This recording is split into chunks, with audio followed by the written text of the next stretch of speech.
Magandang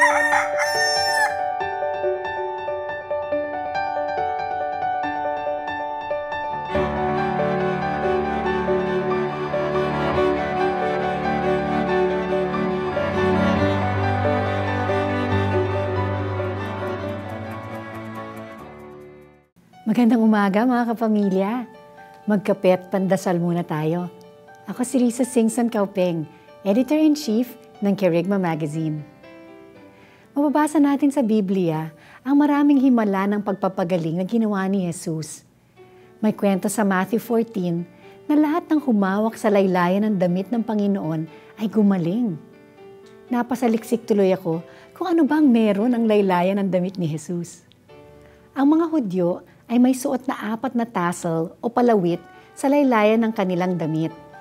Ang bawat palawit ay may 613 na buhol bilang sagisag ng 613 na batas nila.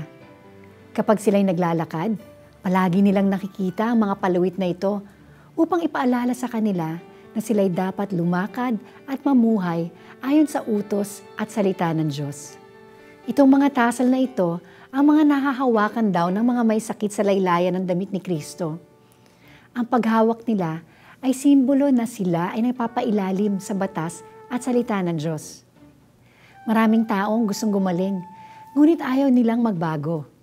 Gusto nilang kaloob, ngunit tinatanggihan nila ang tagabigay nito.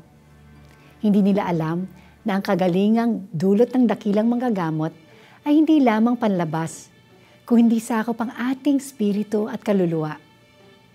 Tayo magdasal. Jesus, hinahawakan ko ang laylayan ng inyong damit. Pagalingin niyo ako sa spirito, kaluluwa, isipan at katawan. Amen.